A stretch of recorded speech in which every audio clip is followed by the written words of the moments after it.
O conselleiro de Cultura, José López, traslada a importancia de adaptar a Lei de Patrimonio Cultural para axilizar trámites e garantir unha protección máis eficaz.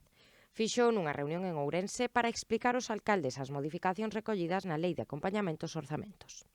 Vamos a establecer dous niveles de xerarquía, naqueles elementos con maior protección, como poden ser os BIC ou os elementos catalogados con carácter integral, van a seguir dependendo da Xunta de Galicia, da Dirección Xeral de Patrimonio, sen aqueles, digamos, que teñen unha maior carga, unha maior complexidade técnica, e os elementos que estén catalogados con nivel de protección ambiental ou estrutural, que son as segundas niveles de xerarquía, pois pasarán a depender dos concellos. Non?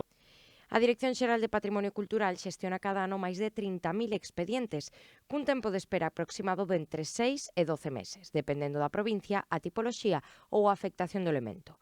Por iso, tras a modificación, as entidades locais poderán, xunto co procedemento de concesión de licenza, autorizar intervencións en aqueles elementos que conten con protección estructural e ambiental ou en bens de interese cultural e catalogados ao tratarse de obras menores.